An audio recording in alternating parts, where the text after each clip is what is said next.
Assalamualaikum warahmatullahi wabarakatuh. Melanjutkan tutorial kita kali ini masih terkait dengan penyiapan data untuk model hidrologi menggunakan model SWOT.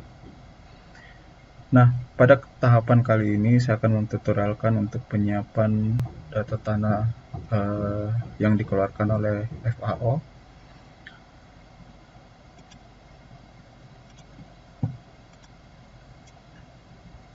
Nah, ini data tanah yang akan kita gunakan. Ini sudah saya klip sesuai dengan batas wilayah DAS yang akan saya kaji. Tinggal saya panggil datanya di software QGIS. Ini kita tinggal add layer, kemudian add vector layer. Kemudian kita panggil data tanah vektornya. Add. Nah, inilah data tanah untuk wilayah yang akan dikaji. Di sini sistem koordinatnya juga sudah menggunakan sistem koordinat UTM, sehingga kalau misalnya sistem koordinatnya belum menunjukkan sistem koordinat UTM, maka ini perlu di set layer sistem koordinatnya. Nah, di sini data tanahnya ketika kita open attribute table, informasinya kurang lebih seperti ini. Sama sebenarnya dengan proses membuat data raster penutupan lahan. Jadi nantinya kita juga akan membuat data raster untuk jenis tanah yang kita gunakan. Nah, di sini ada soil name-nya yang akan kita gunakan, FAO soil-nya.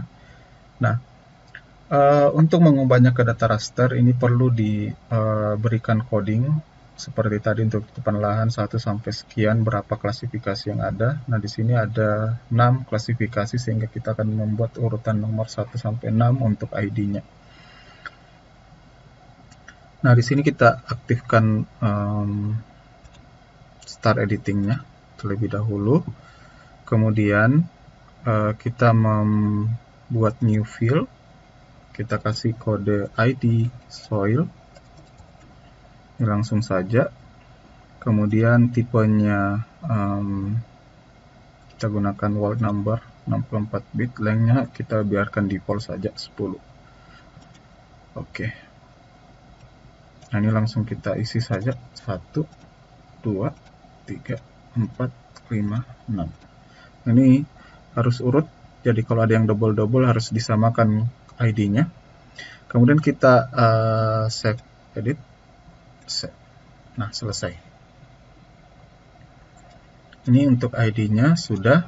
Nah, tahapan selanjutnya adalah kita membuat data rasternya. Sama prosesnya, kita gunakan raster, kemudian conversion, kemudian pilih rasterize. Nah, di sini kita masukkan data tanahnya. Field yang kita gunakan di sini adalah ID soil. Kemudian output rasternya kita menggunakan pixel, sama ukurannya, jadi harus sama semua, 30 kali 30. Kemudian output extend-nya kita samakan dengan data tanahnya ini.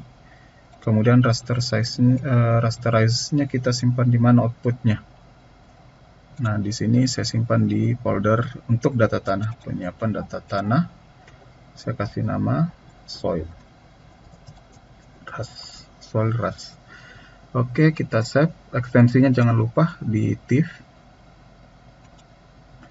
Kemudian save. Kemudian